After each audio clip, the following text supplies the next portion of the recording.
Olá pessoal do Hoje Mais Araçatuba, somos Manu Zambon e Lázaro Júnior, jornalistas diretamente aqui da redação, e hoje a gente veio bater um papo com vocês a respeito de um assunto que está bastante em alta, né, Lázaro, em Birigui. Então ontem a gente tratou sobre a pandemia, a gente falou sobre o número de casos, a nova norma do Ministério da Saúde, e hoje a gente vai trazer esse assunto que envolve política lá em Birigui. E a gente tem alguns desdobramentos para comentar com o pessoal, né, Lázaro? Isso. O que a gente pode, porque é uma história um pouco extensa, né? Então a gente vem contar alguns detalhes, vai ter aí a votação na próxima sexta-feira agora. E o que a gente pode destacar dessa história, Lázaro? Isso, nós vemos já desde o início dessa investigação, né, tratando da questão do pronto-socorro lá de Birigui. E foi definida agora, marcada a sessão de votação do relatório da CP, que pode cassar o mandato do prefeito, do Leandro Maffez, né? Toda essa história, na verdade, ela começou em janeiro, quando o prefeito assumiu o mandato. A gente janeiro, janeiro do ano passado, isso. janeiro de 2021, o prefeito assumiu o mandato. Na época, quem gerenciava o pronto-socorro de Birigui era a Santa Casa de Misericórdia de Birigui. Ela já vinha daquela investigação da Raio-X. Então, no final de janeiro, o prefeito decidiu romper esse contrato, a prefeitura assumiu a administração, o gerenciamento do pronto-socorro, mas terceirizou os serviços. E uma das empresas que ele terceirizou foi o ISMA, né? O ISMA foi contratado, é uma empresa, não é uma OS, ela foi contratada para ser responsável pelos médicos. Foi feito um contrato emergencial de 180 dias, e a prefeitura, a partir daí, tinha esse prazo de 180 dias para fazer um chamamento público e preencher essa vaga, contratar uma OS, que deve ser uma OS para esse tipo de serviço, né? Só que a prefeitura foi postergando isso e chegou em julho, fez um chamamento público, só que não havia tempo. O contrato com o ISMA ia acabar no início de agosto. Então não daria tempo de fazer todo esse processo. O que a prefeitura fez? Ela prorrogou o decreto de calamidade pública lá no município e fez um novo chamamento emergencial. Ao mesmo tempo que havia um chamamento para contratar a futura gestora, eles fizeram um contrato emergencial, né? Aí é que vem toda a polêmica. O que foi feita, uma denúncia que foi feita já agora em outubro, de que o secretário de governo ele teria visitado... E quem que fez a denúncia? A denúncia foi feita pelo ex-vereador José Firmino Grosso, né? De que o secretário de governo da prefeitura, que é o Paulo Henrique, ele teria visitado o advogado da HBCL, né? Que é a contratada, que foi contratada emergencialmente. A OS. O que chama atenção? Essa HBCL que ela foi contratada, esse advogado é o mesmo advogado do ISMA. Quer dizer, a prefeitura contratou o ISMA emergencialmente, aí fez um chamamento público emergencial e contratou outra entidade que ela é administrada pelo mesmo advogado, é ligada ao mesmo grupo, né? E essa que foi a polêmica. E antes mesmo, o edital para o chamamento público ele foi assinado pelo prefeito no dia 22 de julho. Só que no dia 8, o secretário de governo ele teve uma reunião lá em Tatuí com o advogado do ISMA, que também é o advogado da HBCL, e a denúncia é de que ele teria entregue o chamamento, o edital, antes mesmo dele ser divulgado, teria entregue para o pessoal do ISMA, que seria um favorecimento, no caso o HBCL que acabou vencendo. Isso está tudo na denúncia, né, Lázaro? Isso é o que consta na denúncia. Tanto o secretário quanto o advogado, que é o Thiago Zingarelli, eles confirmam que teve esse encontro, mas eles negam que tenha sido para entregar que o tenham edital. sido privilegiados, né? Privilegiados. Só que o que tem no relatório, o relatório ele foi apresentado ontem, foi disponibilizado no site da Câmara ontem, e nele consta que o edital, normalmente o chamamento público tem que ser, já fala, é público, então eles têm que publicar isso no Diário Oficial para convocar, para as interessadas terem conhecimento. Sim. Só que não foi feito. O edital ele foi assinado no dia 22 de julho, mas ele foi publicado só no dia 4 de agosto, quando já saiu o resultado, né? E como é que foi feita a convocação? Como que chamaram? A prefeitura optou por mandar e-mails, foram enviados e-mails para as interessadas. Segundo o que consta no relatório, no caso da ISMA, o e-mail foi enviado no caso da KPCL, foi enviado no dia 22, o mesmo dia que o edital foi assinado, ele foi enviado para a KBCL. As outras convidadas só foram informadas no dia 23, só que o dia 23 era uma sexta-feira. E o prazo para apresentar propostas era até a segunda. Quer dizer, no caso da HBSL, teve um dia a mais para fazer apresentar, para elaborar o projeto. Antes do final de semana, né? Isso, antes do final de semana. E acontece que chegou na segunda-feira, só o HBSL e a Santa Casa de Birigui que apresentaram propostas. Aí, o que eles falam que é? Tem um certificado, que foi uma exigência do edital, um certificado que a ISMA tinha, mas a Santa Casa de Birigui não tinha. Por quê? Ela poderia requerer esse certificado. Só que o prazo, ela tinha um prazo, né? não tinha como atender. Então esse é um dos motivos que eles falam que houve direcionamento na hora de contratar, né? Isso, na hora da contratação.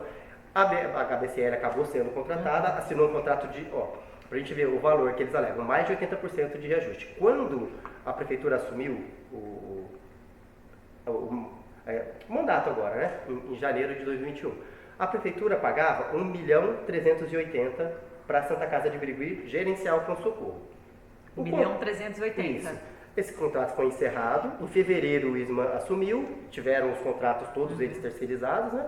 E quando chegou em julho, ela foi contratada, a HBCL foi contratada por 2.300.000. Então o valor é quase 1 milhão a mais.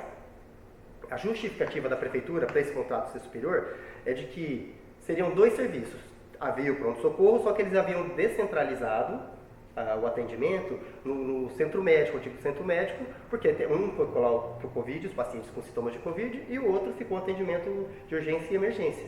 Só que o contrato foi assinado em 3 de agosto, menos de 10 dias depois, a prefeitura fechou o centro médico. Então, ficou uma unidade só. Não justificaria esse pagamento a mais, né? E em nenhum momento, consta no relatório, que em nenhum momento foi revisto o valor. A prefeitura continuou pagando 2,3 milhões por mês. Esse contrato era por 90 dias. Passou os 90 dias, ainda não tinha saído o resultado do chamamento público. Aí depois que saiu o resultado, a própria KBCL acabou ganhando o chamamento. Quer dizer, assinou já depois, em novembro, assinou o contrato por um ano, no valor também os mesmos 2,3 milhões, ela recebe por mês 2,3. Esse contrato é de um ano e ele pode ser prorrogado em até 5 anos, né, no caso. Essa é a discussão. Você diria que esses pontos que você comentou aqui são os principais dessa denúncia? São os principais da denúncia. O que o relatório aponta? Direcionamento, essa fraude de direcionamento foi comprovado, por quê? Uma que o fato de o secretário de governo ter se encontrado com o representante de uma das concorrentes, isso já não deveria configura alguma Sim, coisa. Sim, é favorecimento, porque não poderia. Como é que ele tem essa proximidade de uma entidade que tem contrato com a prefeitura? Né? E outra polêmica, o que aconteceu? Na sexta-feira nós publicamos uma matéria que a prefeitura contratou uma advogada que era procuradora da KBCL até o início de novembro. Eu queria te perguntar, né, Isso. no caso, que teve essa outra história aí que veio à tona na semana passada, Sim, né? Isso até consta no relatório que foi apresentado ontem, consta isso, que no dia 16 de novembro a prefeitura publicou a contratação de uma procuradora da KBCL como chefe do terceiro setor da Prefeitura de Birigui. O que é o terceiro setor? São as OS, são os prestadores de serviço. Quer dizer, ela é responsável por analisar a prestação de contas das OS. Ou seja, ela que era ligada à KBCL e ao ISMA, ela vai ser responsável por analisar a prestação de contas das próprias entidades que ela antes ajudou a ser contratada, ela vai ajudar a prestar conta agora pela prefeitura. Então, e ontem, na segunda-feira, o vereador Todd ele entrou com uma representação, na verdade, uma ação popular pedindo que fosse afastada essa servidora, né, essa advogada que ela fosse afastada e que no julgamento do mérito da ação que fosse considerada nula a contratação dela e eventual dano ao erário público que fosse ressarcido, ou seja, que o salário pago a ela nesse período, que é ser pouco mais de R$6.000, que fosse devolvido aos cofres públicos. A Justiça já analisou esse pedido e de cara já não concedeu liminar. Entendeu que inicialmente tem que ouvir a prefeitura, abrir o prazo de 15 dias para a prefeitura se manifestar. Né? Isso, porque Segundo a Justiça, não dá para considerar que só o fato dela ter trabalhado para a HBCL e para o ISMA configura algum favorecimento, alguma irregularidade, né?